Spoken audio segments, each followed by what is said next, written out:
الحمد لله الحمد لله الذي هدانا للإسلام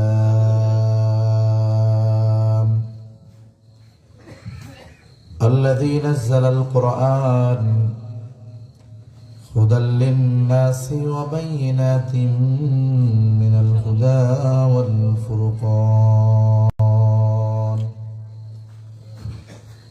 وخلق الإنسان وكرم وعلمه من البيان ما لم يعلم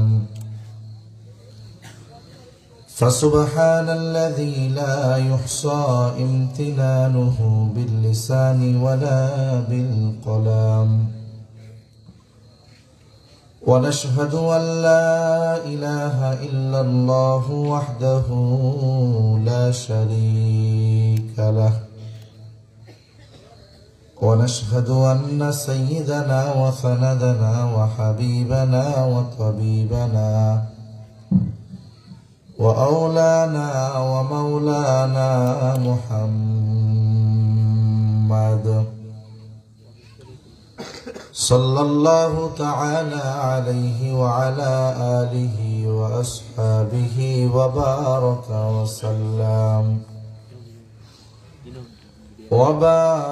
وسلم تسليما كثيرا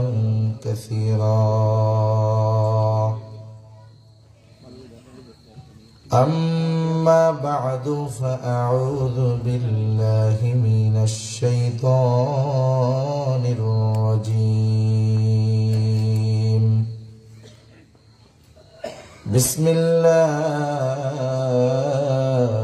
الرحمن الرحيم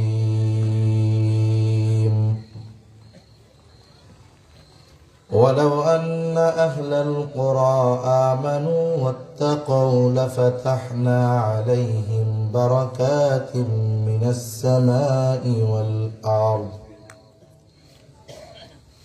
صدق الله العلي العظيم اللهم صل على محمد وعلى آل محمد كما صليت على إبراهيم وعلى آل إبراهيم إنك حميد مجيد اللهم بارك على محمد وعلى آل محمد كما باركت على إبراهيم وعلى آل إبراهيم إنك حميد مجيد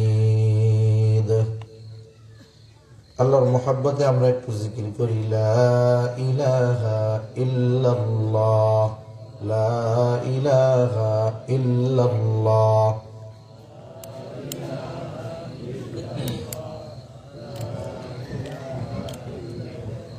لا إله إلا الله لا إله إلا الله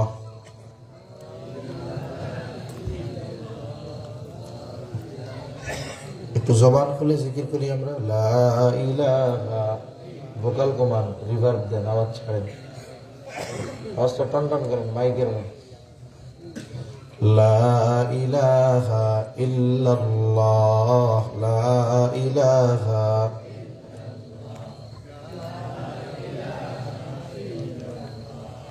لا إله إلا الله محمد رسول الله صلى الله عليه وسلم الحمد لله ঐতিহ্যবাহী কক্সবাজার জেলার অন্তর্গত ঈদগাঁও থানার পশ্চিম গোমাতলী দক্ষিণ পাড়া ইসলামী একতা সংস্থা এর উদ্যোগে আয়োজিত সপ্তম বার্ষিক তফসিরুল কোরআন মাহফিল।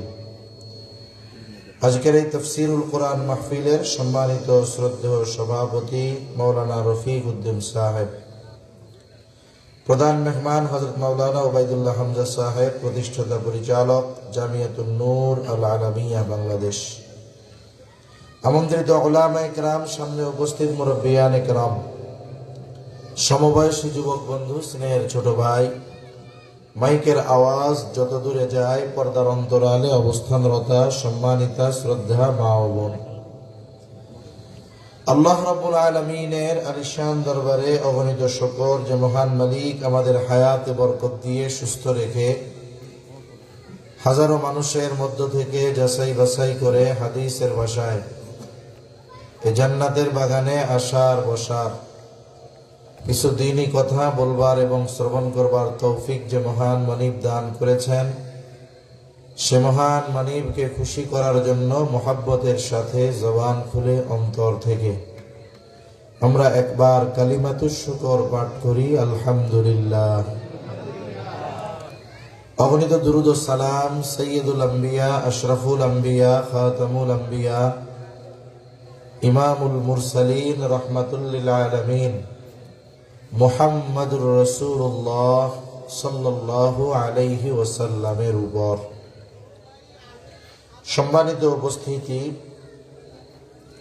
আল্লাহ সুবহানাহু ওয়া তাআলার পক্ষ থেকে আমাদের প্রতি দামি এক নিয়ামত যে আল্লাহ সুবহানাহু ওয়া তাআলা আমাদেরকে ইমানের মতো দৌলত দান করেছেন। আল্লাহ তাআলা যদি চাইতেন আমি আপনি হয়তো কাফেরের ঘরে জন্ম নিয়ে ইমানবিহীন এ হায়াত অতিবাহিত করা লাগলেও লাগতে পারত।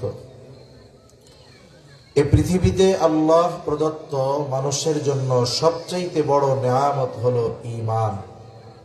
সবচেয়ে দামি নেয়ামত কি একটু বলেন? ঈমান সবচাইতে দামি নেয়ামত। আল্লাহ সুবহানাহু ওয়া তাআলা এই ঈমানের মতো দৌলত আমাদের দান করেছেন। সাথে সাথে আল্লাহ সুবহানাহু ওয়া তাআলা দ্বীনি কথা বলার, শ্রবণ করবার এক পরিবেশও আল্লাহ তাআলা আমাদের দান করেছেন। তা না হলে পৃথিবীতে এখন অনেক দেশ আছে যেই সমস্ত জায়গায় মুসলিম পরিচয়ে টিকে থাকা কঠিন হয়ে গেছে। সময়ের সাথে সাথে মুসলিমদের উপরে জুলুম অত্যাচারের মাত্রা দিন যাচ্ছে আরো বাড়তেছে।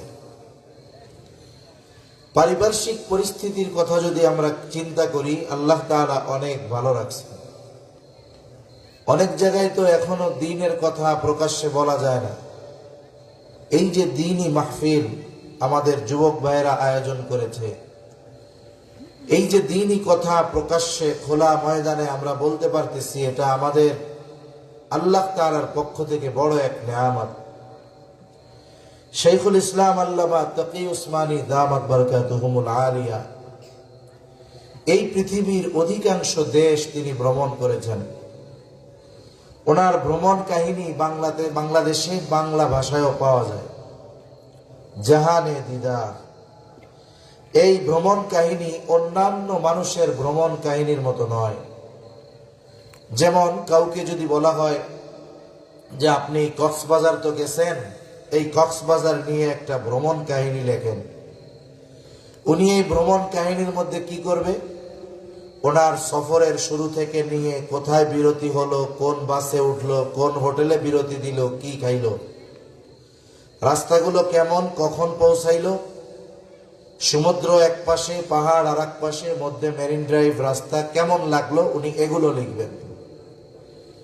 কিন্তু তাকি উসমানী দামাত বারাকাতুহুমুল আলিয়া যখন পৃথিবীর কোন দেশে গিয়েছেন, হোক মুসলিম কান্ট্রি হোক অমুসলিম কান্ট্রি, মুসলিম দেশ হোক আর অমুসলিম দেশ হোক, উনি ওইখানে গিয়ে আগে খুঁজেছেন এই দেশে মুসলমানদের ইতিহাস কি।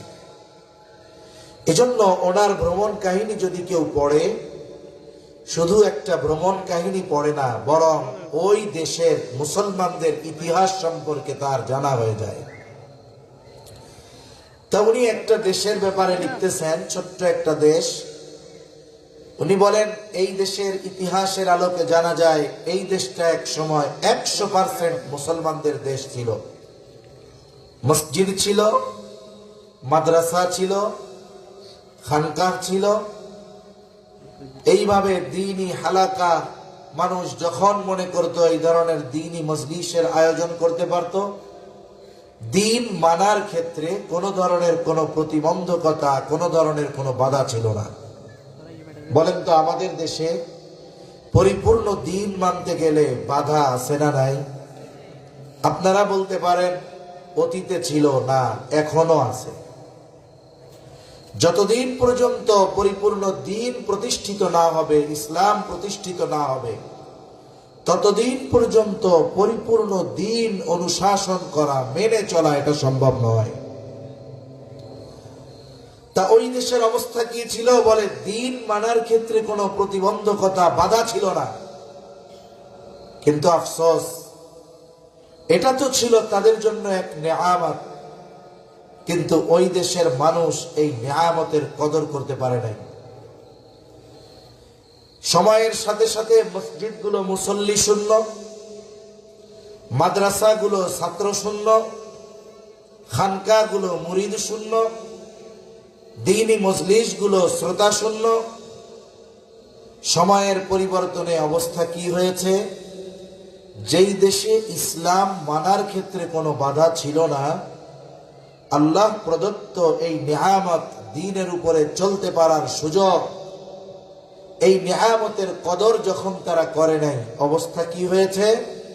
বলে একটা সময় তারা যদি কোরআন পড়তে চেয়েছে, শিখতে চেয়েছে, প্রকাশ্য পড়া শেখা তো বহুদূর, মাদ্রাসা তো বহুদূর, নামাজ প্রকাশ্যে পড়া তো বহুদূর, বলে কোরআন যদি পড়তে হইতো, শিখতে হইতো, তাদেরকে ঘরের মধ্যে গর্ত বানিয়ে এরপরে ওই গর্তের মধ্যে বসে পড়া লাগতো, কোরআন শেখানো লাগতো। অথচ এই দেশটা এক সময় কি ছিল? 100% মুসলমান, দ্বীন মানার ক্ষেত্রে কোনো প্রতিবন্ধকতা ছিল না। এজন্য অনেক সময় আমরা এই যে মসজিদ, মাদ্রাসা, মাহফিল, এগুলোর নেয়ামত মনে করি না। নেয়ামত মনে করব, আল্লাহ না করুক যদি ওই ধরনের পরিস্থিতির সম্মুখীন হতে হয় যে যখন প্রকাশ্যে দ্বীনি কথা বলা এটা শাস্তিযোগ্য অপরাধ বলে বিবেচিত হবে। আল্লাহ না করুক এই ধরনের পরিস্থিতি যদি কখনো হয়ে যায়, তখন বুঝবো যে কি নেয়ামত হারাইছি। এজন্য আমাদের উচিত, আল্লাহ তাআলা আমাদের যে এক জীবন ব্যবস্থা দান করেছেন, আমাদের উচিত আমাদেরকে স্বতঃস্ফূর্তভাবে ওই দ্বীনের যতটুকু আমার দ্বারা মানা সম্ভব আমি ততটুকু মেনে চলার চেষ্টা করব ইনশাআল্লাহ।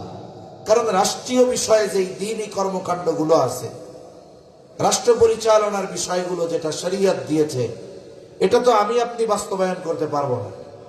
কিন্তু আমার ব্যক্তিগত, আমার পারিবারিক, আমার সামাজিক বিষয়ে বলেন তো ইসলামের দিক নির্দেশনা আছে না নাই? এগুলো যদি আমরা মেনে না চলি, একটা সময় আমাদের আল্লাহ না করুক কঠিন পরিবেশের মুখোমুখি হওয়া লাগতে পারে। এজন্য আমরা যারা মুরব্বী যারা আছেন, যুবক যারা আছেন, আমাদের উচিত প্র্যাকটিসিং মুসলমান হওয়া। শুধু কালিমা পড়নেওয়ালা মুসলমান, মুসলমানি নেওয়া আর গরু খাওয়া মুসলিম না হওয়া।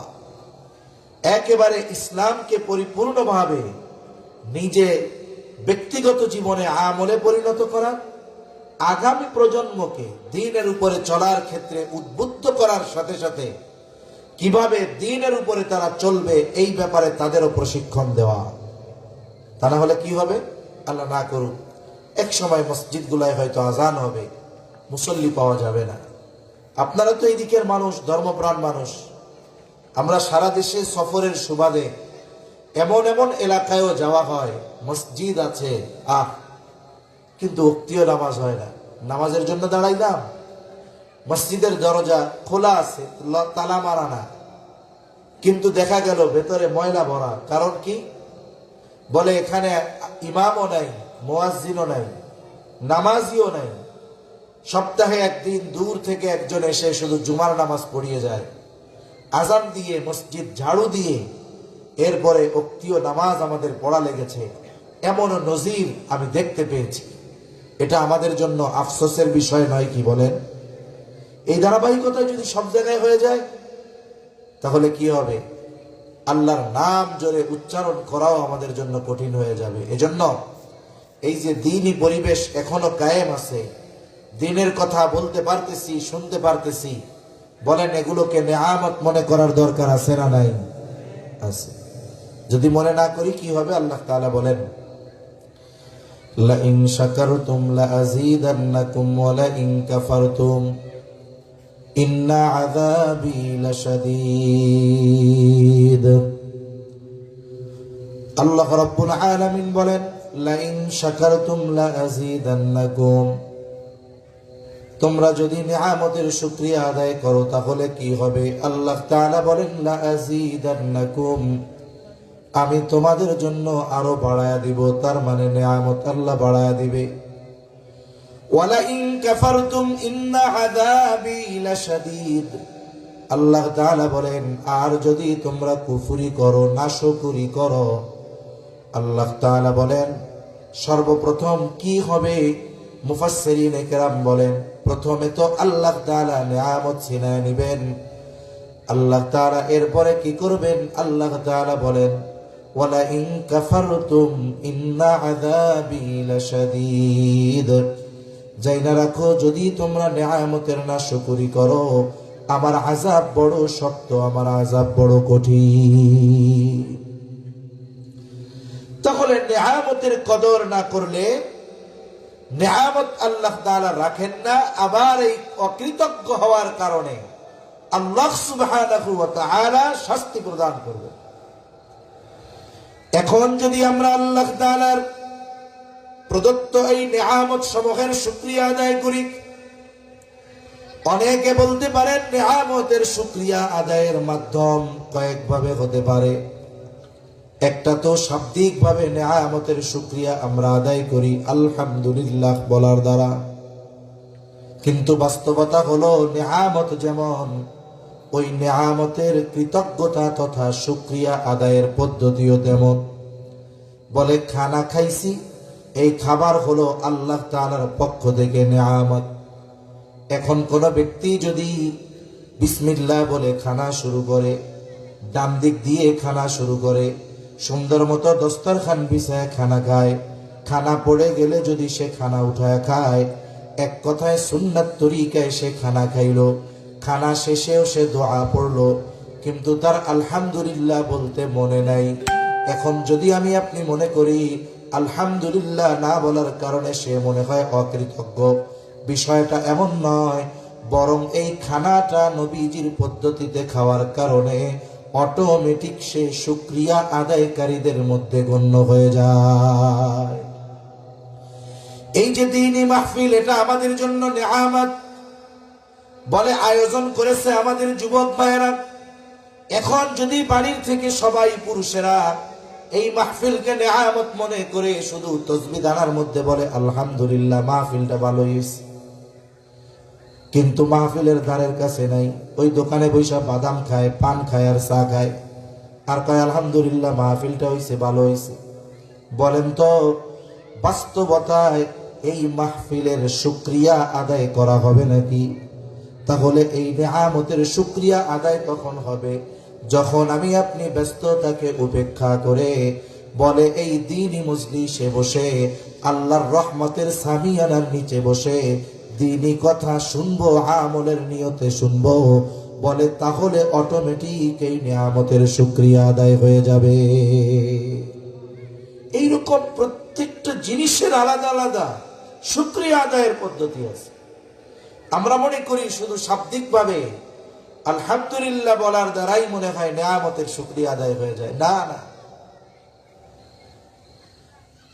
শুধুমাত্র শাব্দিক ভাবে আলহামদুলিল্লাহ বলার দ্বারাই শুকরিয়া আদায় হয় না, বরং যেই নিয়ামতটা আল্লাহ তাআলা দিয়েছেন ওই নিয়ামতের যথাযথ কদর করার মাধ্যমে ওই নিয়ামতের শুকরিয়া আদায় করা হয়। অনুরূপ ভাবে অনেক মানুষ মনে করে আস্তাগফিরুল্লাহ পড়লেই মনে হয় গুনাহ মাফ হয়ে যায়। এই চিন্তা করে এক ব্যক্তি সারা হায়াত বলে 60 বছর শুধু মানুষেরটা মেরে খাইছে, সম্পদের পাহাড়, কক্সবাজারে বাড়ি, চট্টগ্রামের বাড়ি, ঢাকায় বাড়ি। মানুষের সম্পদ মেরে খেয়ে সম্পদের পাহাড় গড়েছে। একদিন বয়ানের মধ্যে শুনতেছে, ওলামায়ে কেরাম বয়ান করতেছে, বলে যার হজ্জে মাবরুর নসিব হয়ে যায় ওই ব্যক্তি কেমন যেন সদ্য ভূমিষ্ঠ শিশুর ন্যায় প্রত্যাবর্তন করে ফিরে আসে। এখন চিন্তা করতেছে, সারা জীবন পাপ তো কম করলাম না, মানুষেরটা তো কম মেরে খেলাম না, এক কাজ করি, হজ যদি কবুল হয়ে যায় তাহলে তো সব গুনাহ মাফ হয়ে যাবে। এই চিন্তা করে সে হজে চলে গেল। এখন প্রতি বছর হজে যায়, 2-3 মাস পর পর উমরায় যায়। আবার ওই মক্কা শরীফ, মদিনা শরীফের আশেপাশের দোকানগুলোতে 1000 দানাওয়ালা তসবিহ পাওয়া যায়। দেখছেন না আপনারা? অনেকে নিয়ে আসে না 1000 দানার তসবিহ। এখনো চিন্তা করছে আস্তাগফিরুল্লাহ পড়লে তো সব গুনাহ মাফ হয়ে যাবে। এক কাজ করি, অতীতের গুনাহ হজের দ্বারা মাফ হবে, সাথে সাথে 1000 দানার একটা তসবিহ নিয়ে যাই। সারাদিন শুধু আস্তাগফিরুল্লাহ পড়ে।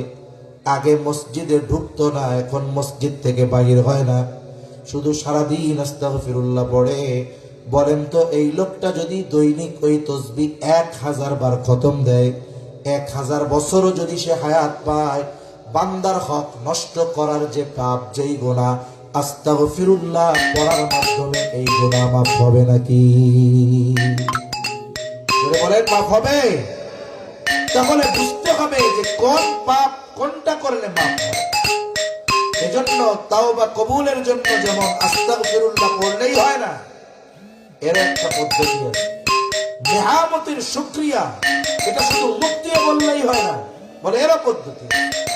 একজন টাকার মালিক হইছে অনেক, আল্লাহ তাআলা বানাইছে টাকার মালিক, হালাল পন্থায় উপার্জন করে অনেক সম্পদের মালিক হইছে, নেয়ামত। এখন সে শুধু তসবিহ দ্বারা নিয়ে বলে আলহামদুলিল্লাহ আলহামদুলিল্লাহ আলহামদুলিল্লাহ, কিন্তু তার এই সম্পদের উপরে যাকাত আছে, সে যাকাত দেয় না, মানুষকে দান সাদকা করে না। বলেন তো সম্পদ আছে আলহামদুলিল্লাহ বলে, যাকাত দেয় না, গরিব অসহায়দেরকে দান সাদকা করে না, এই সম্পদ নামক নেয়ামতের শুকরিয়া শুধু আলহামদুলিল্লাহ বললে আদায় হবে নাকি? তাহলে কি করতে হবে? বলে এক ব্যক্তির আল্লাহ সম্পদ দিয়েছে, এই সম্পদ যদি সে যথাযথভাবে যাকাত দেয়, এই সম্পদ থেকে যদি মানুষদেরকে সহযোগিতা করে, বলে এই সম্পদের কারণে আলহামদুলিল্লাহ বলতে তার মনে নাই, কিন্তু যাকাত ঠিক মতো দিয়েছে, হারাম পন্থায় উপার্জন করে নাই, সাথে সাথে গরিব অসহায়দের সহযোগিতা করেছে, আলহামদুলিল্লাহ বলে নাই। বলেন তো সে কি এই নেয়ামতের কারণে নাশকরগুজার হবে? না। এজন্য নেয়ামত যেমন, তার ব্যবহারটা তেমন হতে হবে। একজন সুস্থ মানুষ, দেহে কোনো রোগ নাই, পরিপূর্ণ সুস্থ, মানুষের কাছে যায় বলে আলহামদুলিল্লাহ আমার চেয়ে সুস্থ আর কেউ নাই, কিন্তু এই সুস্থ দেহ নিয়ে সে কখনো মসজিদে আসতে পারে না, ভালো কাজে তার দৈহিক শক্তিকে ব্যয় করতে পারে না। বলেন তো সে যত সুস্থতার নেয়ামতের শুকরিয়া আদায় করতে গিয়া আলহামদুলিল্লাহ আলহামদুলিল্লাহ তসবিহ দানা নিয়ে যতই জপুক না কেন, বলে তার এই সুস্থতার যেই শুকরিয়া, এটা কখনোই আদায় করা হবে না। এজন্য মনে রাখতে হবে, দৈহিক সুস্থতা, দৈহিক নেয়ামত, দৈহিক কিছু ইবাদতের মাধ্যমে এই শুকরিয়া আদায় হয়। আর আর্থিক নেয়ামত বলে এটা ব্যয়ের মাধ্যমে শুকরিয়া আদায় হয়। মূল কথা আমি যেটা আপনাদের বোঝাতে চাইলাম, যেই নেয়ামত, ওই নেয়ামতের যথাযথ ব্যবহারের মাধ্যমেই মূলত ওই নেয়ামতের শুকরিয়া আদায় হয়। এই যে আমরা দ্বীনি মাহফিলের সুযোগ পেয়েছি, বলে এখানে আমরা আসবো, বসবো, শুনবো, এটা এই নেয়ামতের শুকরিয়া। আল্লাহ ইমানের মতো দৌলত দান করেছেন, বলে এই ইমান হেফাজতের জন্য যা করা দরকার আমরা করব, বলে এটা হলো ইমান নামক নেয়ামতের শুকরিয়া। বলে আল্লাহ আমারে সুস্থ রাখছেন, আমি আমার এই সুস্থতার দ্বারা আল্লাহর ইবাদত করব, বলে এটা সুস্থতার নেয়ামতের শুকরিয়া। বলে আল্লাহ আমাকে সম্পদ দিয়েছেন, আমার সম্পদ আমি ভালো কাজে ব্যয় করব, দ্বীনের কাজে ব্যয় করব, বলে এটা হলো সম্পদ নামক নেয়ামতের শুকরিয়া। ঠিক কিনা বলেন? এজন্য প্রত্যেকটা নিয়ামতের স্পেসিফিক আলাদা আলাদা শুকরিয়ার পদ্ধতি আছে। আলহামদুলিল্লাহ বলার দ্বারা বাস্তবিক অর্থে আমি যদি ওই নিয়ামতের যথাযথ ব্যবহার না করে আলহামদুলিল্লাহ বলি, এর দ্বারা ওই নিয়ামতের পরিপূর্ণ শুকরিয়া আদায় হবে না। এজন্য সম্মানিত উপস্থিতি, এই শরীয়ত, এই দ্বীন আমাদের কাছে নিয়ামত। কি জোরে বলেন, জোরে বলেন, কি নিয়ামত? শরীয়ত বুঝেন তো কি? এটা আল্লাহ তাআলার যত বিধি নিষেধ আছে এগুলো আমাদের উপরে কি বলেন? নিয়ামত। কথা কি বুঝেন? একটু জবাব দিতে হবে তো, নাকি কথা কঠিন হয়ে যাইতেছে? অনুপকারী কথা হচ্ছে নাকি আবার? তাহলে এই শরীয়ত আমাদের কাছে আল্লাহর পক্ষ থেকে কি? জোরে বলেন, নিয়ামত। নিয়ামত আওয়াজটা কি ছাড়া যাবে? আওয়াজটা ভাষায় দেন, রিভার্ব দিয়ে আওয়াজটা ছেড়ে দেন, আওয়াজটা টন টন করবো, মাইকের মতো করেন, ঠিক আছে? ওভাবে করেন। তাহলে শরীয়ত আমাদের কাছে আল্লাহর পক্ষ থেকে নিয়ামত। এই টুইট কমান, টন দেন, বেস কমান, ভোকাল কমান, ভলিউম দেন, আর কিছু লাগবে না।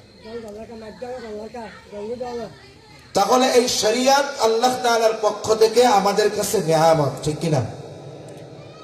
আল্লাহ রাব্বুল আলামিন আমার আপনার নবীর পূর্বে কোন নবীর কাছে শরীয়ত পূর্ণতার ঘোষণা আল্লাহ তাআলা দেন নাই, কিন্তু আল্লাহ তাআলা আমাদেরকে পরিপূর্ণ এক জীবন ব্যবস্থা দান করেছেন, পরিপূর্ণ এক দ্বীন আল্লাহ তাআলা আমাদের দান করেছেন। আল্লাহ তাআলা কোরআনুল কারীমের মধ্যে বলেন, সূরাতুল মায়েদার ৩ নম্বর আয়াতের একটি অংশ এটা। আল্লাহ তাআলা বলেন, আল ইয়াউমা আকমালতু লাকুম দীনাকুম ওয়া আতমামতু আলাইকুম নি'মাতি ওয়া রাদিতু লাকুমুল ইসলাম দীনা। আল্লাহ তাআলা বলেন, আজকের এই দিন আমি তোমাদের জন্য তোমাদের দ্বীনকে পরিপূর্ণ করে দিলাম। আল ইয়াউমা আকমালতু লাকুম দীনাকুম, তোমাদের জীবন ব্যবস্থাকে আমি আজকে পূর্ণাঙ্গ করে দিলাম। এরপর পর আল্লাহ তাআলা বলেন, ওয়া আতমামতু আলাইকুম নি'মাতি, আল্লাহ তাআলা বলেন আমি তোমাদের জন্য আমার নিয়ামত সমূহকে পূর্ণ করে দিলাম। এই আয়াতের ব্যাপারে তাফসীরে মাআরিফুল কোরআনের মধ্যে এসেছে, খলিফাতুল মুসলিমিন হযরত ওমর রাদিয়াল্লাহু তাআলা আনহুর কাছে একজন ইহুদি আসলো। ইহুদি হযরত ওমর রাদিয়াল্লাহু তাআলা আনহুর কাছে এসে বলে, ও খলিফাতুল মুসলিমিন, আপনাদের কোরআনে এমন একটা আয়াত আছে যেটা আল্লাহ তাআলা আপনাদের নবীর উপরে নাজিল করেছেন। বলে ওই আয়াত যদি তাওরাতে নাজিল হতো, মুসা আলাইহিস সালামের উপরে নাজিল হতো, বলে যেই দিন ওই আয়াত নাজিল হতো ওই দিনটাকে আমরা ঈদের দিন বানায় নিতাম। বলে ওই আয়াত যদি তাওরাতে নাজিল হইতো, যেই দিনটা হইতো ওই দিনটা আমরা আমাদের জন্য সবচাইতে আনন্দের দিন বানায় নিতাম, ঈদের দিন বানায় নিতাম।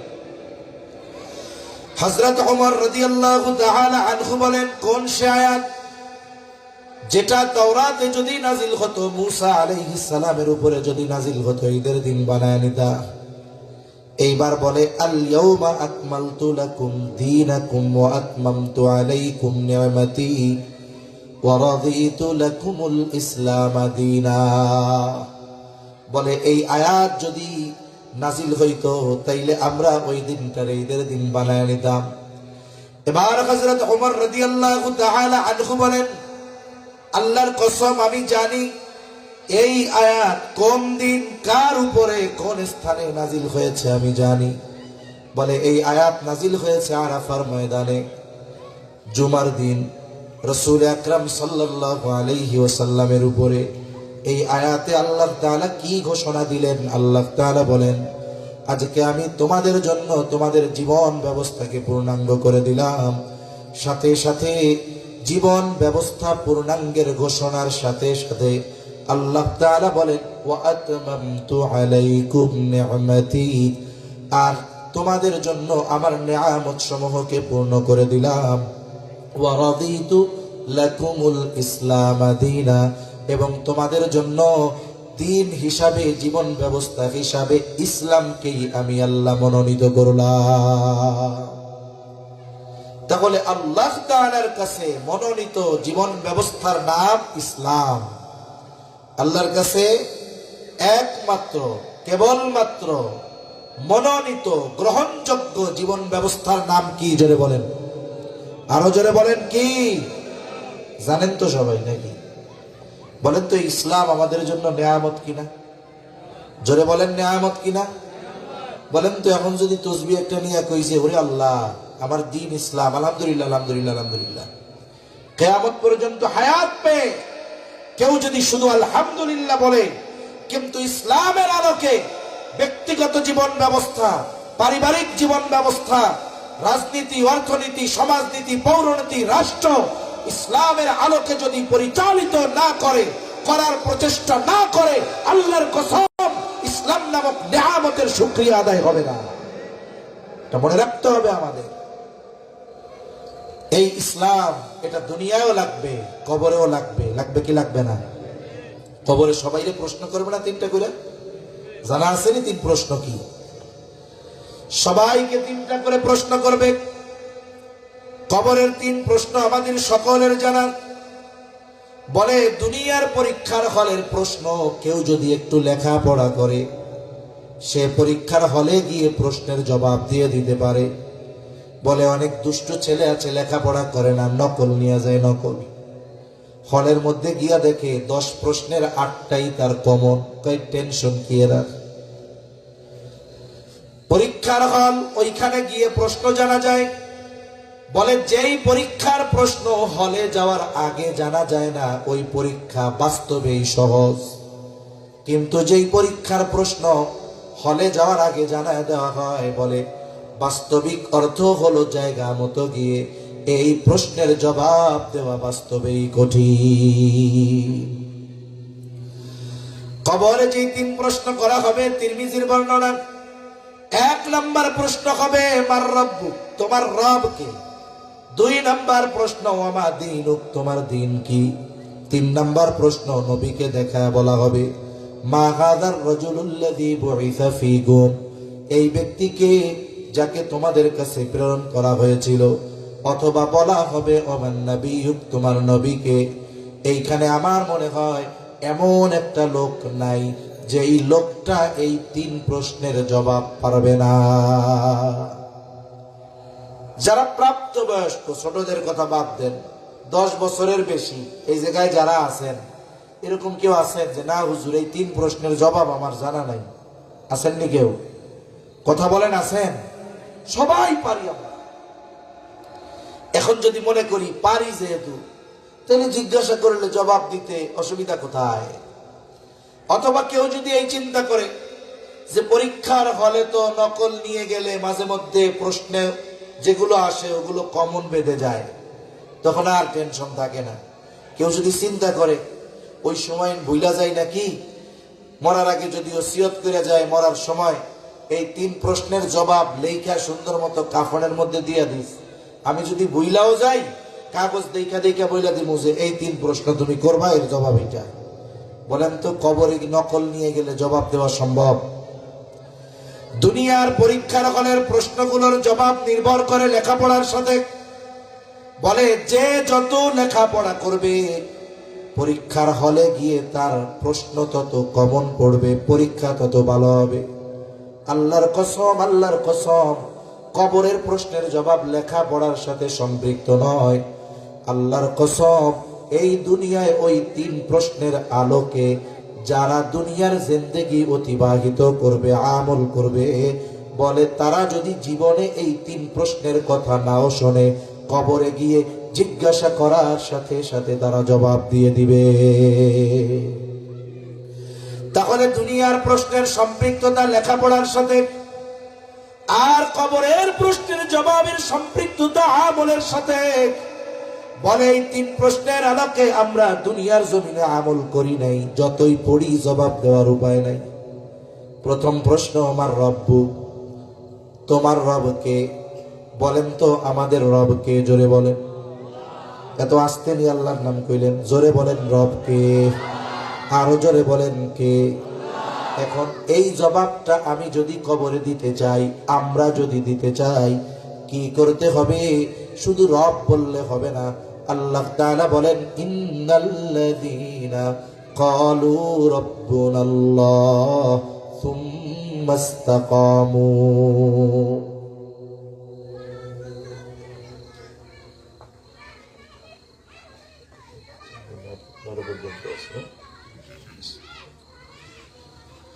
আল্লাহ রাব্বুল আলামিন কি বলেন? তিনি বলেন, ইন্নাল্লাযীনা ক্বালু রাব্বুনাল্লাহ, নিশ্চয়ই যারা বলে আমাদের রব আল্লাহ, শুধু এতটুকু বলার মধ্যেই সীমাবদ্ধ থাকে না।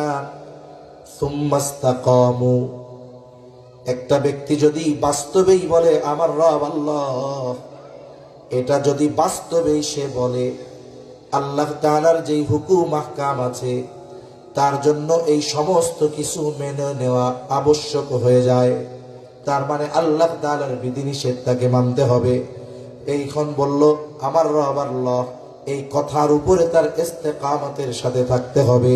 তার মানে আল্লাহকে রব বলে স্বীকার করবার পর রবের যত আদেশ নিষেধ আছে সব যেই ব্যক্তি মেনে চলবে, একমাত্র ওই ব্যক্তি কিয়ামতের কবরের মধ্যে যখন প্রশ্ন করা হবে তোমার রবকে, বলে দুনিয়ায় যে রবের আদেশ নিষেধ মেনে চলেছে, একমাত্র ওই ব্যক্তি বলতে পারবে আমার রব আল্লাহ। আপনি রব আল্লাহ মানছেন, বলছেন, স্বীকার করছেন, কিন্তু রবের হুকুম আহকাম আমি আপনি মানি নাই, রবের আদেশ মানি নাই, রবের নিষেধগুলো মানি নাই, তাহলে যতই বলি না কেন রব আল্লাহ, যতই মুখস্থ করি না কেন, রবুবিয়তের স্বীকৃতি দেওয়ার পর ওই রবের আদেশ নিষেধ যদি বাস্তব জীবনে আমলে পরিণত না করা হয়, কবরে গিয়ে জবাব দেওয়া সম্ভব? জোরে বলেন সম্ভব? সম্ভব। এক মজলিসে সব কথা বিস্তারিত বলা যায় না। আমি চিন্তা করি একটা মানুষ কথা এখান থেকে শুনে গিয়ে কমপক্ষে নিজে চিন্তা করবে যে আসলে কি আমি আমার রবের সব হুকুম মানি, আসলেও কি আমি আমার রবের সব নিষেধ মেনে চলি। যদি জীবনের এই হিসাব এমন হয় যে হ্যাঁ সে তার রবের সব কথা মেনে চলে, সব নিষেধ মেনে চলে, তাহলে তো তার জন্য ভালোর উপরে ভালো। কিন্তু যদি কারো ব্যাপারে বিষয়টা এমন হয় যে এই চিন্তার পরে যে না, আমি তো আমার রবের নিষেধ ঠিক মতো মেনে চলি না, রবের আদেশগুলো বাস্তবায়ন করি না, করার প্রচেষ্টাও করি না, নিষেধগুলো থেকে বেঁচে থাকিও না, থাকার চেষ্টাও করি না, তাহলে আমি বলবো ভাই আপনার পা দুটো বাড়িয়ে দেন, আপনার পায়ে হাত দিয়ে বলি আপনি আপনার রবের আদেশ নিষেধের দিকে ফিরে আসেন। তা না হলে এই হায়াত যেদিন শেষ হবে, চোখ দুটো যেদিন বন্ধ হবে, এই প্রশ্নের জবাব আল্লাহর কসম আপনার জন্য দেওয়া সম্ভব হবে না। 2 নম্বর প্রশ্ন, আমা দীনুক, তোমার দিন কি? বলেন তো আমাদের দিন কি? জোরে বলেন, আরো জোরে বলেন কি? দীনুন শব্দের অর্থ হলো জীবন ব্যবস্থা।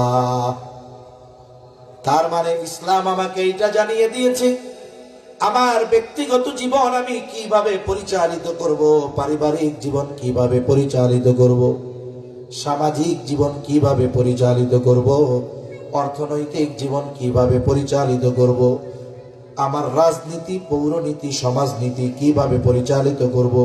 শুধু তাই না, আমি আমার রাষ্ট্র কিভাবে পরিচালিত করব, কোন অপরাধে কি শাস্তি হবে, কোন কাজে কি সিদ্ধান্ত হবে। বলেন তো জীবনের প্রতিটা ক্ষেত্রের সমাধান ইসলামের মধ্যে আছে না নাই? তাহলে যারা বলে ইসলামে রাজনীতি নেই, একজন ইসলামে রাজনীতি আছে কিন্তু করে না, কিন্তু স্বীকার করে সে গুনাহগার হলেও বেঈমান হবে না। কিন্তু কেউ যদি বলে ইসলামে রাষ্ট্র ব্যবস্থা পরিচালনার কোনো সিস্টেম নাই, কোনো তথ্য নাই, তাহলে আমি বলি তুমি 5 ওয়াক্ত নামাজ পড়ার পরেও বেঈমান, কোনো সন্দেহ নাই। ঠিক কিনা বলেন? এজন্য মনে রাখতে হবে, আমাদের দেশে অনেক নামাজি আমরা দেখছি অন্তরে সেকুলারিজম এত মোহাব্বত করে, তারা নামাজ পড়ে ঠিক, কিন্তু রাষ্ট্র ব্যবস্থা কোরআন সুন্নাহর আলোকে পরিচালিত হোক এটা তারা চায় না। খেলাফত ব্যবস্থা প্রতিষ্ঠিত হোক এটা তারা চায় না। আমাকে বলেন তো, এই ধরনের নামাজির নামাজ এটা তাকে কবরের আযাব জাহান্নাম থেকে বাঁচাতে পারবে? পারবে।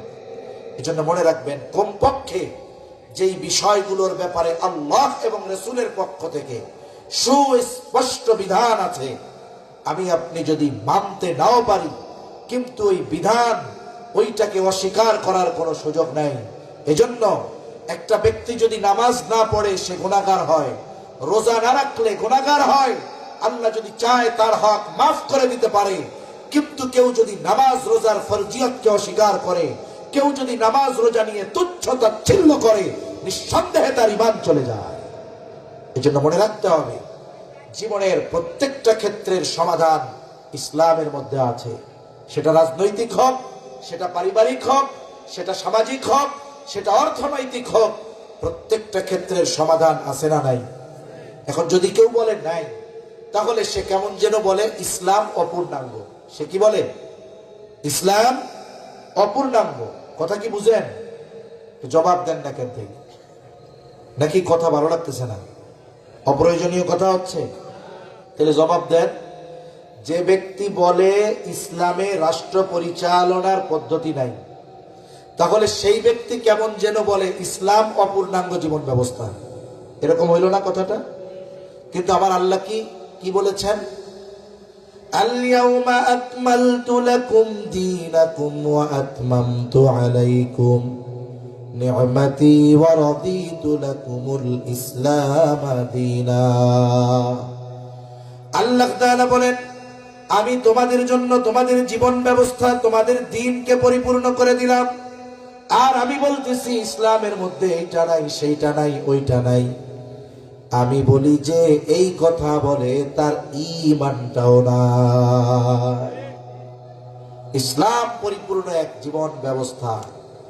যেই ব্যক্তি ইসলামের আলোকে নিজের জীবনকে সুসজ্জিত করবে, কমপক্ষে যতটুকু আমার দ্বারা সম্ভব ততটুকু বাস্তবে পরিণত করতে হবে।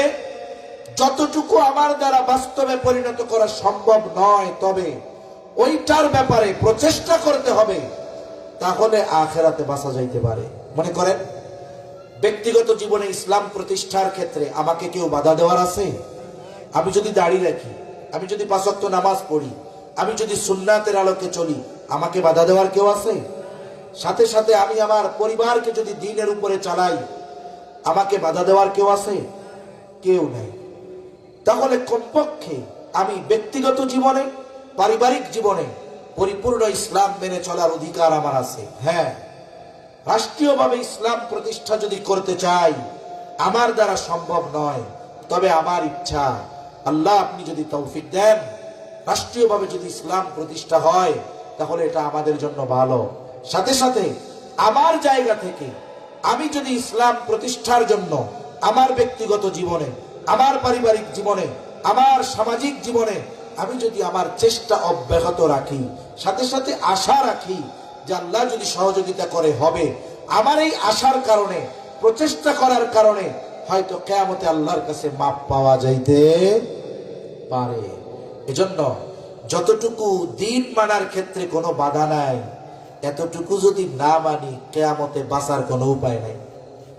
আপনার ঘরের মা বোনেরা তারা যদি পর্দা করে চলে, কেউ তাদের বাধা দেওয়ার আছে?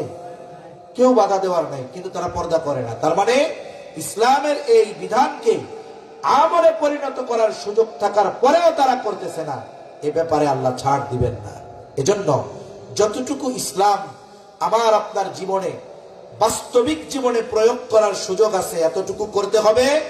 বাকি যতটুকু বাস্তবিক জীবনে প্রয়োগ করার সুযোগ নাই, তবে প্রচেষ্টার সাথে সাথে ইচ্ছা রাখতে হবে যে এই বাংলাদেশ সহ গোটা পৃথিবী কোরআন সুন্নাহর আলোকে পরিচালিত হোক। এই ইচ্ছা যদি না থাকে, কিয়ামতের ময়দানে আল্লাহর কাছে ধরা পড়া লাগবে। এবং যারা ইসলাম প্রতিষ্ঠার জন্য প্রচেষ্টা করে, এদের সমর্থন দিতে হবে, তা না হলেও ধরা পড়তে হবে।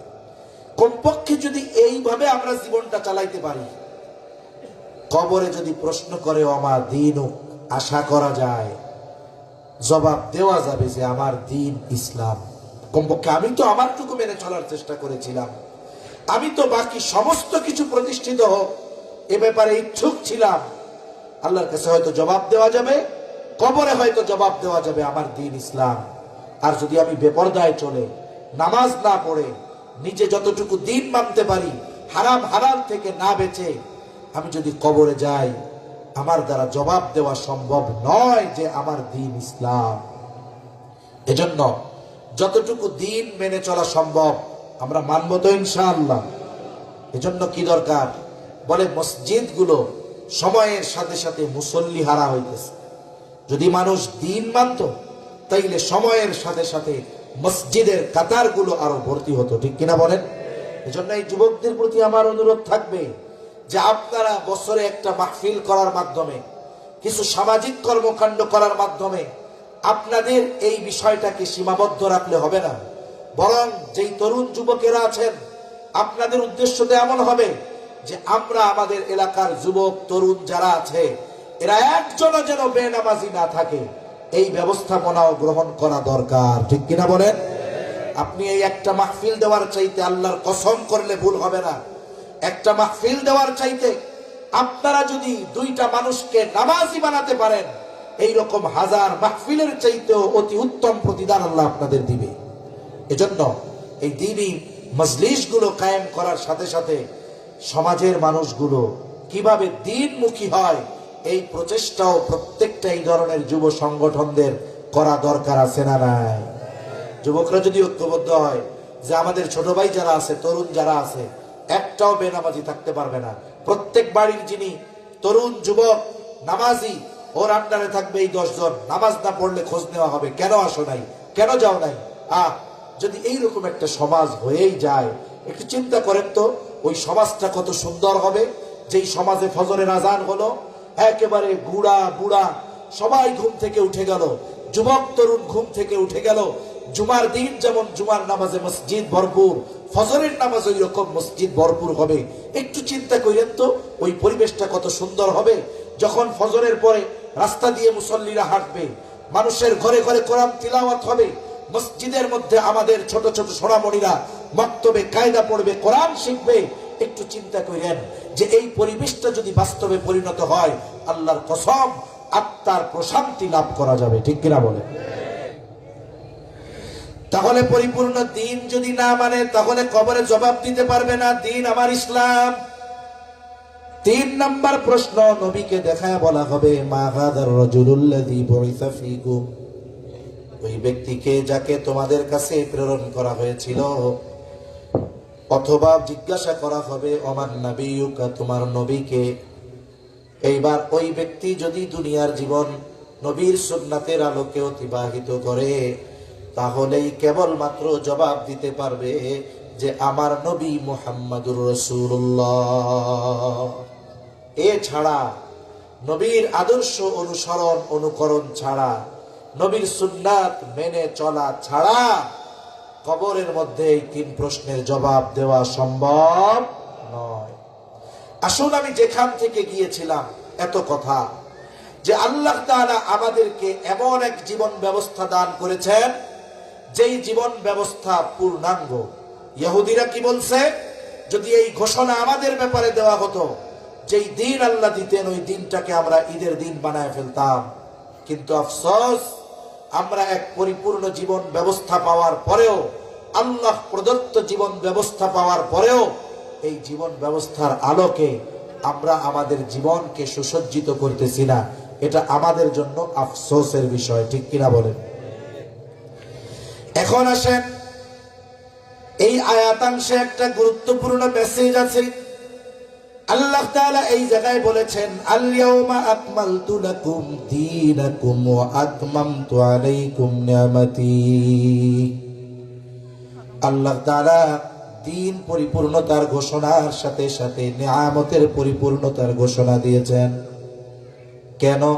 বুজুর্গানে দিন বলেন, যেই মানুষগুলো পরিপূর্ণ দিন মেনে চলবে শুধুমাত্র কেবলমাত্র একমাত্র তারাই আল্লাহর পরিপূর্ণ নেয়ামত ভোগ করতে পারবে। তাহলে আল্লাহর পক্ষ থেকে আমরা নেয়ামত পাবো কতটুকু? বলে আমরা দিন মেনে চলবো যতটুকু। আমি যতটুকু ইসলামের মধ্যে ইনক্লুড হব, ইসলামের মধ্যে অন্তর্ভুক্তি আমার যত বেশি হবে, আল্লাহর পক্ষ থেকে তত বেশি নেয়ামত আমার দিকে আসতে থাকবে। আমি যদি ব্যক্তিগত জীবনে পরিপূর্ণভাবে ইসলামের মধ্যে ইনক্লুড হয়ে যাই, তাহলে আল্লাহ আমাকে ব্যক্তিগতভাবে নেয়ামত দিবেন। আমরা যদি পারিবারিকভাবে পরিবারের সবাই পরিপূর্ণ দিন মেনে চলি, তাহলে পরিবারের সবাইকে আল্লাহ তাআলা ওই পরিমাণ নেয়ামত দিবেন। যদি এমনটা হয় গোটা রাষ্ট্রের সব মানুষ পরিপূর্ণ দিন মেনে চলে, আল্লাহর কসম আল্লাহ তাআলা ওই রাষ্ট্রের সবাইকে পরিপূর্ণ নেয়ামত প্রদান করবে। এখন যদি আমি উপমা দিতে চাই, এই পৃথিবীতে যেই মানুষগুলো দিন বেশি মানে, বলে ওরা আল্লাহর পক্ষ থেকে তত বেশি নেয়ামত প্রাপ্ত হয়। এই পৃথিবীর একটি দেশ, সেই দেশের নাম হলো আফগানিস্তান। আপনাদের সকলের কম বেশি জানা আছে, আমেরিকা সহ প্রায় 45টা দেশ একযোগে দীর্ঘ প্রায় 2 যুগের কাছাকাছি সময় আফগানিস্তানের উপরে হামলা চালিয়েছে। এমন কোন স্থাপনা নাই যেগুলোকে ভেঙে গুঁড়া করে দেয় নাই। একটা সময় 22 বছর পরে দেখলো একেবারে খাতা শূন্য, ফলাফলের খাতা শূন্য। 22 বছর লড়াই করে ওই নিরস্ত্র খালি পাওয়ালা লোকগুলোর বিরুদ্ধে কুলায়া উঠতে পারে নাই। অবশেষে বাধ্য হয়ে তাদের সাথে সন্ধি চুক্তি করতে তারা বাধ্য হয়েছে। চুক্তি হলো তাদের সাথে, ছাত্রবাহীদের সাথে চুক্তি হলো। কি চুক্তি? তারা ফিরে যাবে, সাথে সাথে ওই যে 22 বছর আগে যারা ক্ষমতায় ছিল তাদের হাতে আবার রাষ্ট্র পরিচালনার দায়িত্ব অর্পণ করবে।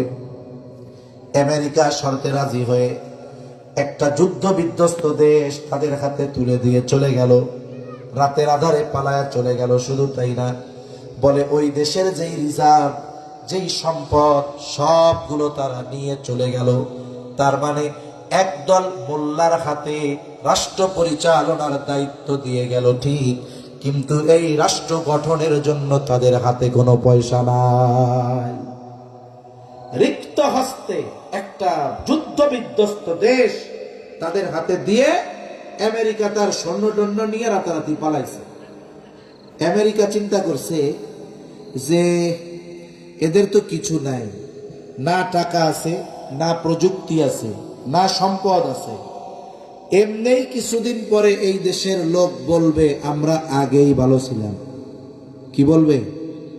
আগেই ভালো ছিলাম। মাঝে মধ্যে কিছু লোক দেখেন না ফেসবুকে লেখে, বাস্তবেই কয় এখন যে পরিস্থিতি আগেই ভালো ছিলাম। এরকম লেখার লোক মনে হয় আপনারা পান নাই, পাইছেন না? কি লেখে? আগেই ভালো ছিলাম।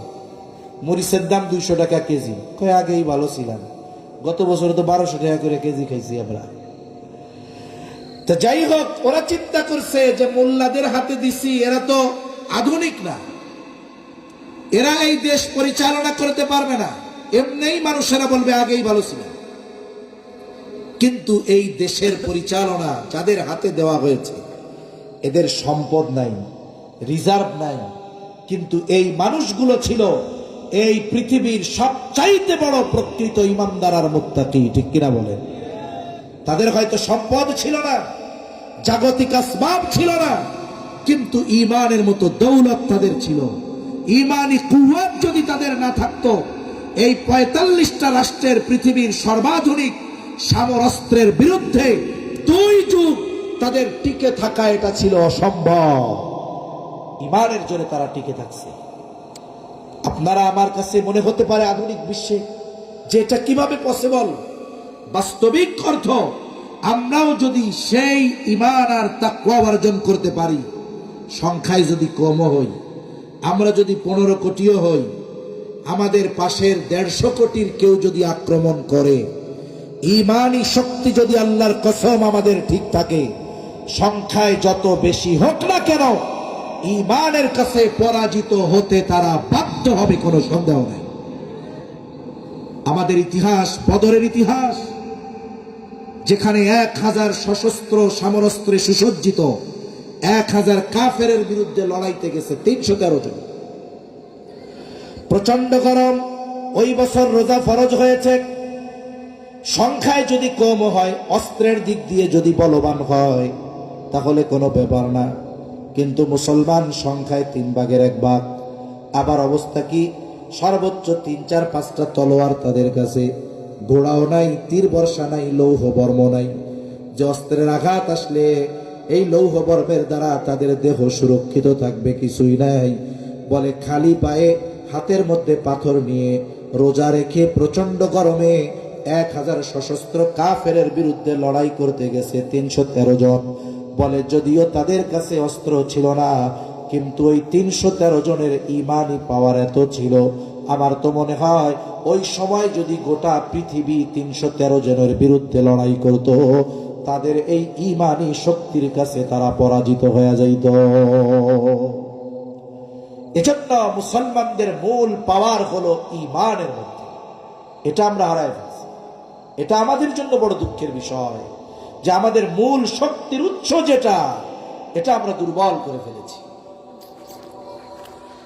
আফগানিস্তানের হাতে ক্ষমতা দিয়ে চলে গেছে যে এদের তো পয়সা নাই, কেমনে চালাবে। কিন্তু এই মানুষগুলো ঈমানের দিক দিয়ে এই পৃথিবীর সর্বোচ্চ স্তরের মানুষ, একথা বললে ভুল হবে না। তাকওয়ার দিক দিয়ে সর্বোচ্চ স্তরের মানুষ, একথা বললেও ভুল হবে না। আর আমার রবের ওয়াদা হলো, আল্লাহ তাআলা বলেন, ওয়ালাউ আন্না আহলাল কুরা আমানু ওয়াত্তাকাউ লাফাতাহনা আলাইহিম বারাকাতিম মিনাস সামাই ওয়াল আরদ। আল্লাহ তাআলা বলেন, ওই জনপদের অধিবাসী যদি ঈমান আনে আর মুত্তাকি হয়ে যায়, লাউ আন্না আহলাল কুরা আমানু ওয়াত্তাকাউ, আল্লাহ তাআলা 2টা শর্ত দিয়েছেন। কয়টা শর্ত জোরে বলেন? আল্লাহ তাআলা বলেন, যদি ওই জনপদের অধিবাসীরা ঈমান আনে, কাদের মতো? বলে মুনাফিক মার্কা ঈমান আনলে হবে না, ঈমান আনতে হবে কাদের মতো? বলে সাহাবায়ে কেরামের মতো। এই জন্য আল্লাহ তাআলা সাহাবায়ে কেরামের ঈমানের উপমা দিয়ে মুমিনদেরকে জানান, ইয়া আইয়ুহাল্লাযীনা আমানু আমিনু কামা আমানান নাস। হে ঈমানদারেরা, তোমরা ঈমান আনো। কাদের মতো? বলে ওই ধরনের মানুষদের মতো। ওই ধরনের মানুষগুলো কারা? বলে এর দ্বারা উদ্দেশ্য সাহাবায়ে কেরামের মতো তোমরা ঈমান আনো। যেমনি ভাবে মানুষেরা ঈমান এনেছে, বলে এই মানুষগুলো কারা? বলে সাহাবায়ে কেরাম। আমাদেরকে উদ্দেশ্য করে আল্লাহ তাআলা বলেন, তোমরা তো ঈমানদার, কিন্তু ঈমান ওই মানুষগুলোর মতো আনো, তথা সাহাবায়ে কেরামের মতো ঈমান আনো। ওই ঈমান যদি আমরা অর্জন করতে পারি, সাহাবায়ে কেরামের মতো যদি তাকওয়া অর্জন করতে পারি, আল্লাহ তাআলার নির্দেশ, আল্লাহ তাআলার ঘোষণা, তাহলে কি হবে? লাউ আন্না আহলাল কুরা আমানু ওয়াত্তাকাউ। ঈমান কাদের মতো? বলে সাহাবায়ে কেরামের মতো দৃঢ় ঈমান। তাকওয়া কাদের মতো? বলে তাদের মতো তাকওয়া। ঈমান আর তাকওয়ার দিক দিয়ে যদি আমরা সর্বোচ্চ স্থানে অবস্থান করতে পারি, আল্লাহ তাআলা বলেন, লাফাতাহনা আলাইহিম বারাকাতিম মিনাস সামাই ওয়াল আরদ। তাহলে অবশ্যই আমি তাদের জন্য আসমান এবং জমিনের বরকতের দরজা সমূহ খুলে দিব। বলেন, ছাত্র ভাইদের হাতে যখন আমেরিকা ক্ষমতা দিয়ে গেছে, তাদের কাছে টাকা ছিল, রিজার্ভ ছিল, কিছুই ছিল না। কিন্তু বলেন তো, এই পৃথিবীর মধ্যে সবচাইতে বেশি ঈমান আর তাকওয়া তাদের ছিল, ঠিক কিনা? এজন্য কি হয়েছে? বাস্তবেই আল্লাহ তাআলা তাদের জন্য আসমান আর জমিনের বরকতের দরজা সমূহ খুলে দিয়েছে। এর প্রমাণ কি? বলে 3 বছর চলতেছে, আমেরিকা তাদের হাতে রাষ্ট্র পরিচালনার দায়িত্ব ছেড়ে দিয়ে পালিয়েছে। তাদের হাতে রাষ্ট্র পরিচালনার দায়িত্ব ছেড়ে দিয়ে আমেরিকা পালিয়েছে। কি করেছে বলেন? চলে গেছে না, কি করছে বলেন? পালিয়েছে। এখন এই 3 বছরের মাথায় কি হলো? এদের অর্থনৈতিক উন্নতির অবস্থা জানেন? আল্লাহু আকবার। এই পৃথিবী সবচাইতে সর্বাধুনিক গাড়ি আবিষ্কার করতেছে এই পাগড়ি মাথায় দেওয়া লোকরা, যাদের আমরা মনে করি মোল্লার দৌড় মসজিদ পর্যন্ত। বলে তাদের তত্ত্বাবধানে কি হচ্ছে?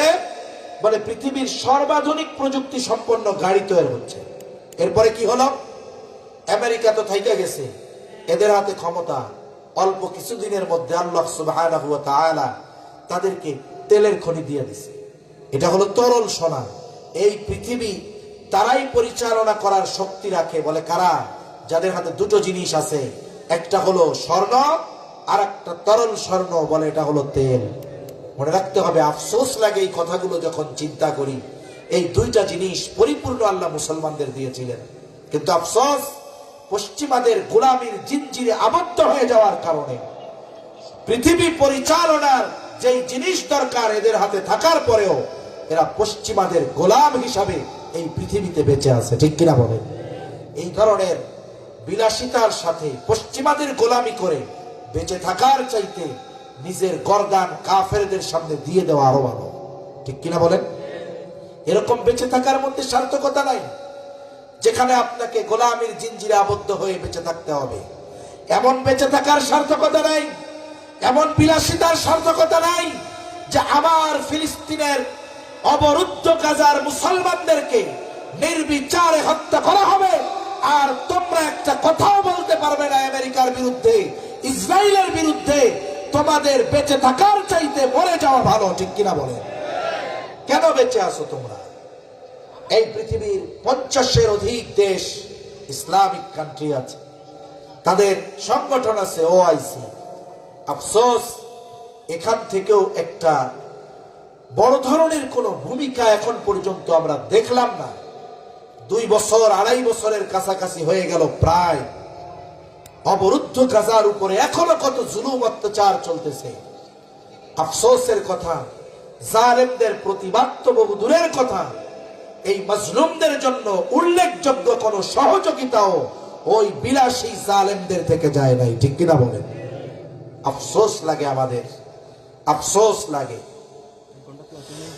এখনই আফগানিস্তান এদের হাতে দায়িত্ব দিয়ে তারা পালিয়ে চলে গেছে। আল্লাহ তাআলা তাদেরকে পৃথিবী পরিচালনার জন্য যেটা দরকার তেলের খনি দিয়ে দিয়েছে। এখন এটা উত্তোলন করবে কারা?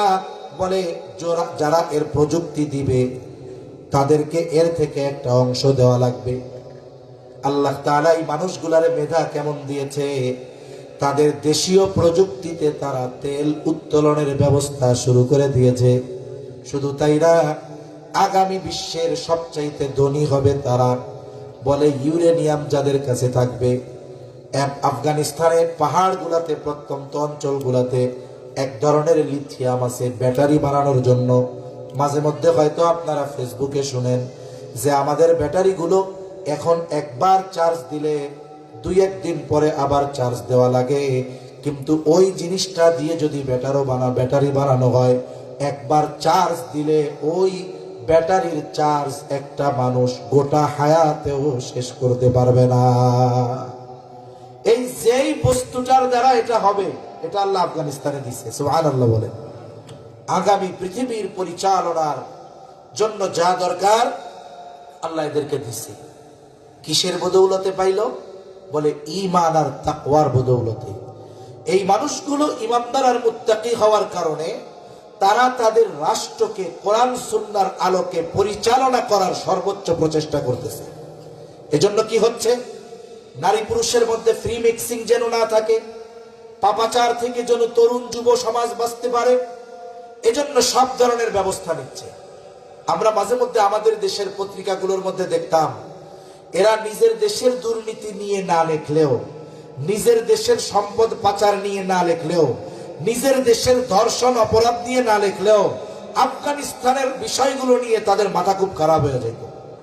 খবর দিছে একদিন যে কি আফগানিস্তানে নারীদের উচ্চ শিক্ষা বন্ধ করে দেওয়া হয়েছে। এর কয়েকদিন পরে আমরা কি দেখলাম? আসলে বন্ধ করে নাই, নারীদের সহশিক্ষা বন্ধ করছে। আলাদাভাবে নারীদের জন্য শিক্ষা প্রতিষ্ঠান করা হয়েছে, যেইখানে নিরাপত্তার সাথে নির্বিঘ্নে নারীরা সর্বোচ্চ শিক্ষায় শিক্ষিত হবে। আমরা কয়েকদিন পরে দেখলাম যে ওইখান থেকে যারা গ্রাজুয়েট কমপ্লিট করেছে, লেখাপড়া শেষ করেছে, আফগান গভর্নমেন্ট আপদ মস্তক পর্দার মধ্যে থাকা আমার ওই বোনদেরকে সনদপত্র দিচ্ছে। তাদের চেহারা দেখা যাচ্ছে না, কিন্তু তারা সর্বোচ্চ শিক্ষায় শিক্ষিত হয়ে গেছে। এজন্য যারা বলে যে পর্দা হলো উন্নতি অগ্রগতির ক্ষেত্রে বাধা, শিক্ষার ক্ষেত্রে বাধা, এই কথা বলে অনেক সময় আমাদের দেশেও আমাদের বোনেরা যখন স্কুলে যায়, আমাদের মেয়েরা স্কুলে যায়, তাদের হিজাব খুলে ফেলতে চায়, তাদের নেকাব খুলে ফেলতে চায়।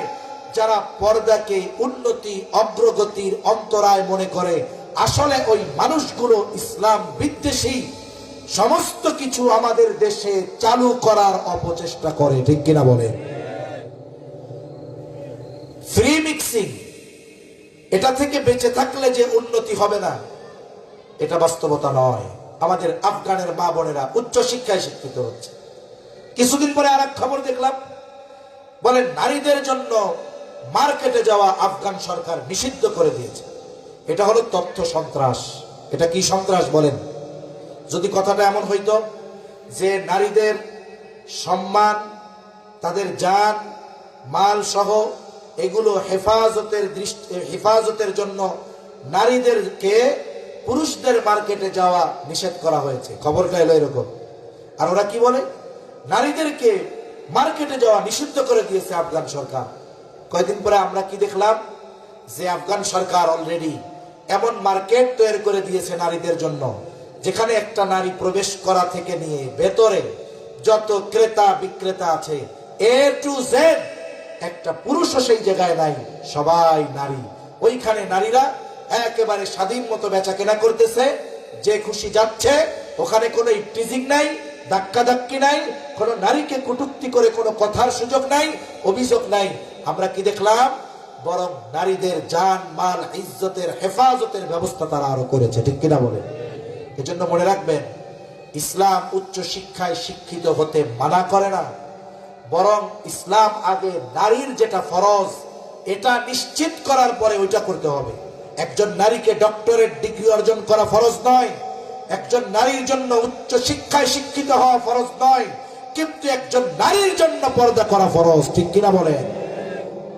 একজন নারী যেন নির্বিঘ্নে নিরাপত্তার সাথে সে পথ চলতে পারে, এটা নিশ্চয়তা করা গভর্নমেন্টের জন্য জরুরি।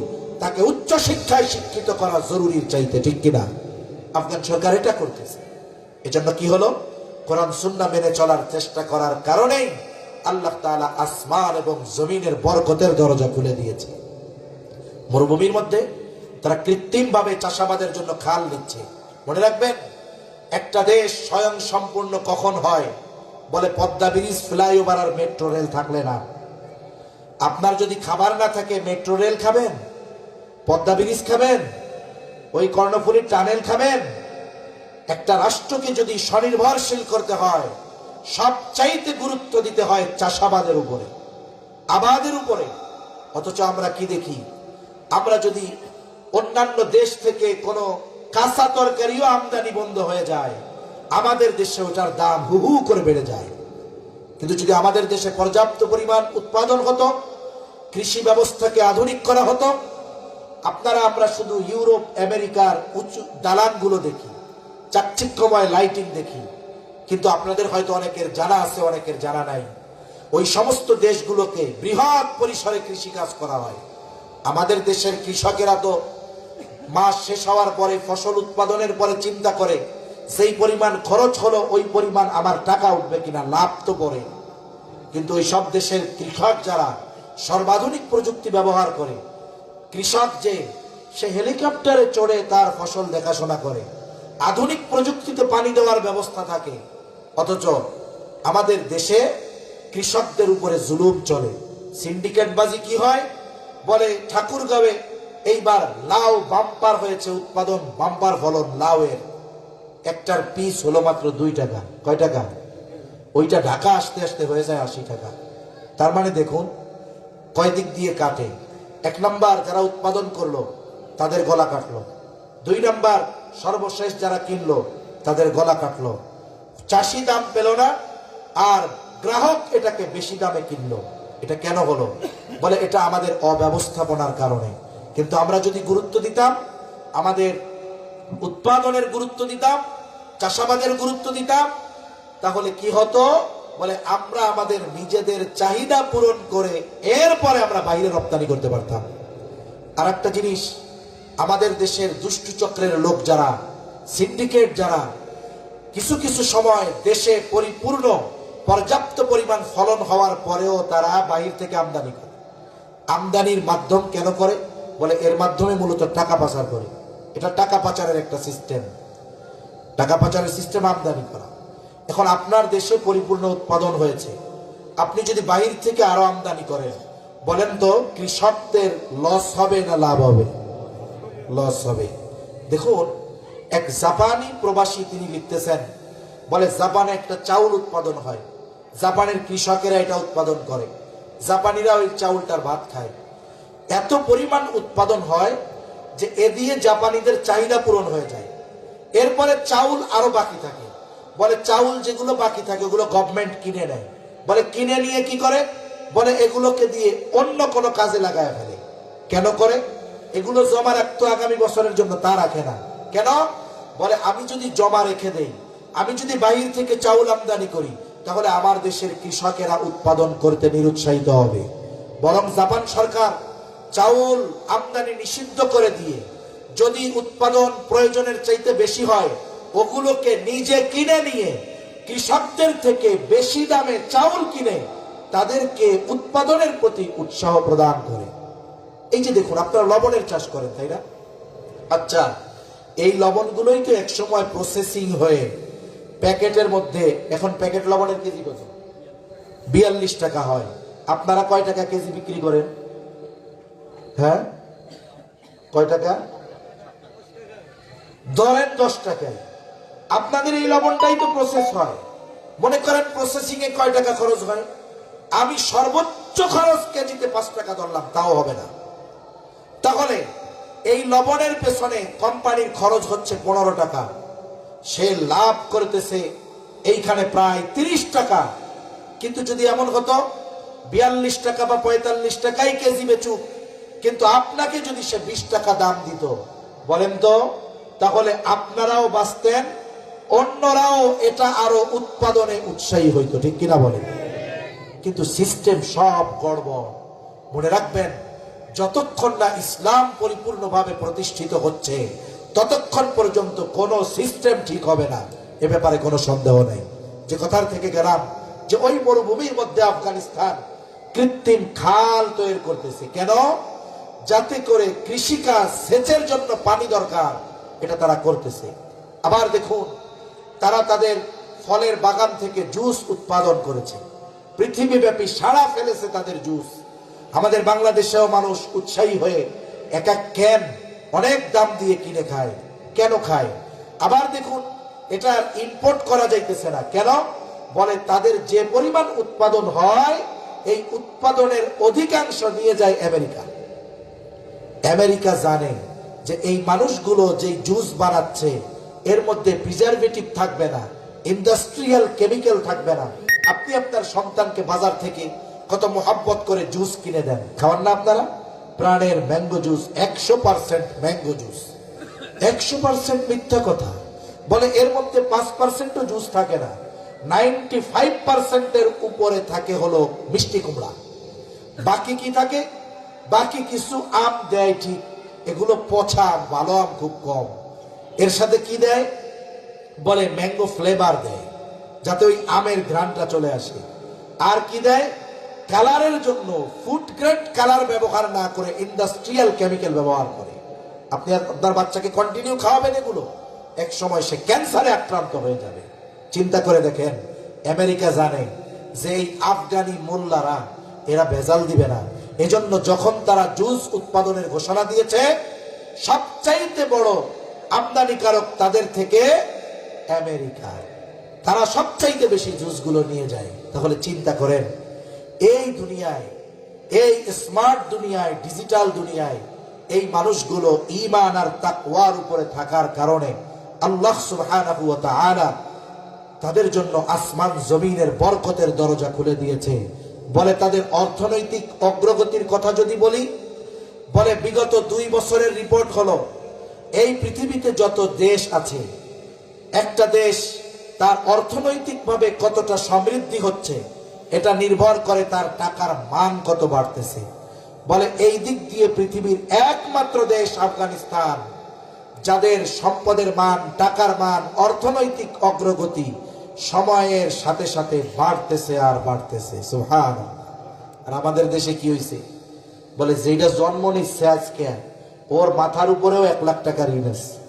তার মানে 17 কোটি বলেন আর 20 কোটি বলেন, প্রত্যেকে যদি 1 লক্ষ টাকা করে আমরা ঋণ থাকি, হিসাব করেন কত লক্ষ কোটি টাকা ঋণ হয়। আপনি যেখানে আফগানের 1 টাকা বলে বাংলাদেশের 2 টাকা, যেখানে 3 বছর আগে আফগানি মুদ্রার মান বাংলাদেশের টাকার চাইতে অনেক কম ছিল, কিন্তু আজকে তাদের টাকার মান এই পৃথিবীতে সবচাইতে বেশি দ্রুততার সাথে বাড়তেছে। যে দেশের টাকার মান যত বাড়ে, ওই দেশের অর্থনৈতিক উন্নতি তত বেশি হয়। যেমন কিছুদিন আগেও আমাদের দেশে ডলারের দাম 70-80 টাকা ছিল, তখন আপনি যেই দামে জিনিস পাইতেন, এখন যখন ডলারের দাম বেড়ে গেছে, $1 কিনতে 130 টাকা খরচ করা লাগে। বলেন তো আগের দামে সেটা কিনতে পারেন? আপনি 5 বছর আগে, 4 বছর আগেও স্বর্ণের ভরি ছিল 22 ক্যারেটের 60, 62, 64 হাজার টাকা। এখন কত? বলে দাম হয়ে গেছে দ্বিগুণ। এর দ্বারা কি বুঝলেন? আমার আপনার টাকার মান কমেছে, অর্থনৈতিক অবস্থা দিন দিন ডাউন হচ্ছে, আফগানিস্তানের দিন দিন আপ হচ্ছে। কেন? বলে ওই মানুষগুলো পরিপূর্ণ ইমানদার আর মুত্তাকি হওয়ার কারণে, তারা আল্লাহ প্রদত্ত জীবন ব্যবস্থা, ওই দিন পরিপূর্ণ মানার চেষ্টা করার কারণে আল্লাহ তাআলাও বলেছেন, আল ইয়াউমা আকমালতু লাকুম দীনাকুম ওয়া আতমামতু আলাইকুম নি'মাতি। বুজুর্গানে দিন বলেন, দিন যে যত মানবে আল্লাহ তাআলা তাকে ওই পরিমাণ নেয়ামত দিবে। ওরা দিন মানতেছে, আল্লাহ তাআলা ওদের জন্য নেয়ামতের খাজানা খুলে দিচ্ছে। ঠিক কিনা বলেন? এখন আমরা যদি আমাদের ব্যক্তিগত জীবনে উন্নতি চাই, পারিবারিক জীবনে উন্নতি চাই, রাষ্ট্রীয় জীবনে উন্নতি চাই, আমরা যদি চাই ইসলাম আসার পরে যেমন একটা নারী সুদীর্ঘ পথ গভীর রাতে একাকী অতিক্রম করলেও একটা পুরুষ তার পথরোধ করে দাঁড়ানোর মতো ছিল না, এইরকম এক পরিবেশ যদি চাই, সমাজ ব্যবস্থা যদি চাই, রাষ্ট্র ব্যবস্থা যদি চাই, বলেন তো ইসলামের বিকল্প আর কোনো কিছু আছে? মনে রাখবেন, আগামী বিশ্বের লড়াই ইসলাম আর কুফরের লড়াই, ইসলাম আর অন-ইসলামের লড়াই। এজন্য মুসলমানদের প্রস্তুত থাকতে হবে। রাসূল সাল্লাল্লাহু আলাইহি ওয়াসাল্লামের যত ভবিষ্যৎবাণী আছে, এগুলো বাস্তবে পরিণত হবে আজ অথবা কাল। আমি আপনি যদি সেই বিষয়গুলোর জন্য মেন্টালিটি প্রস্তুত না থাকি, মানসিক প্রস্তুতি যদি আমাদের মধ্যে না থাকে, যেমন সম্প্রতি সময়ে আলোচনা তো আগেও হয়েছে, আপনারা সম্প্রতি সময়েও গাজওয়াতুল হিন্দের কথা শুনেছেন। এটা নবী বলেছেন, এটা সংগঠিত হবে আজ অথবা কাল। কিন্তু আমাদের মুসলমান সন্তানেরা যদি ওই বিষয়ের ব্যাপারে বেখবর থাকে, এক সময় দেখা যাবে ওই জালেমদের সাথে যুদ্ধ যারা করতে যাবে তাদেরকে উল্টা জঙ্গি হয়ে বসবে। ঠিক কিনা বলেন? এজন্য প্রত্যেকটা ইমানদারের এই কথা জানা দরকার, মুশরিকদের সাথে চূড়ান্ত লড়াইয়ের সময় নিকটবর্তী হচ্ছে। হতে পারে আমাদের সময়ও সংগঠিত হতে পারে, হতে পারে নেক্সট প্রজন্মের জন্য হতে পারে, কিন্তু আমার আপনার সন্তানদেরকে এই জন্য ঈমান এবং তাকওয়ার শিক্ষা দিয়ে রাখতে হবে। মেন্টালিটি প্রস্তুত তাদেরকে রাখতে হবে, মেন্টালি প্রস্তুত রাখতে হবে। তাদেরকে হাট্টিমাটিম টিম গল্প না শুনিয়ে, কবিতা না শুনিয়ে, সাহাবায়ে কেরামের বীরত্ব কথা ইতিহাস তাদেরকে শোনাতে হবে। ঠিক কিনা বলেন? ওদের মধ্যে যেন বীরতা কাজ না করে, যে জালেম আমার উপরে যদি অস্ত্র চালিয়ে দেয় আমি পালায়া যাব, এই চিন্তা যেন না আসে। বরং মুতার যুদ্ধে যেমন একের পর এক ইসলামের পতাকা উড্ডয়ন রাখার জন্য একের পর এক যেমন তারা জীবন দিয়ে দিয়েছে, আমার আপনার সন্তানেরাও যেন ভবিষ্যতে ইসলামের উপরে যদি আঘাত আসে আর যদি জালেমদের বিরুদ্ধে লড়াই করতে হয়, তারা যেন পিঠ প্রদর্শন করে না পালিয়ে বুক প্রদর্শন করে ওই জালেমের বিরুদ্ধে লড়াই করে। এইভাবে আমাদের আগামী প্রজন্মকে গড়ে তুলতে হবে। ঠিক কিনা বলেন? এজন্য আমাদের ঈমানের দাম বোঝা দরকার, ঈমানের কদর করা দরকার, তাকওয়া অর্জন করা দরকার, ইসলামের মধ্যে পরিপূর্ণ অন্তর্ভুক্ত হওয়া দরকার। আল্লাহ তাআলা এই জন্য বলেন, ইয়া আইয়ুহাল্লাযীনা আমানু দুখুলু ফিস সিলমি কাফা, হে ঈমানদারেরা তোমরা পরিপূর্ণভাবে ইসলামের মধ্যে অন্তর্ভুক্ত হয়ে যাও। আমরা যদি ইসলামে অন্তর্ভুক্ত হই, আমাদের রাষ্ট্র যদি পরিপূর্ণ ইসলামে অন্তর্ভুক্ত হয়, পরিপূর্ণ দিন যদি মানি, তাহলে পরিপূর্ণ নেয়ামত আমাদের দিবেন কে? জোরে বলেন কে? সেজন্য আমরা যদি নেয়ামত চাই, মসজিদগুলো যেন কাতার খালি না থাকে, কোন বাড়িতে যেন প্রাপ্তবয়স্ক কোন যুবক বেনামাজি না থাকে, আমার কোন মা, আমার কোন বোন যেন বেপরদায় না চলে।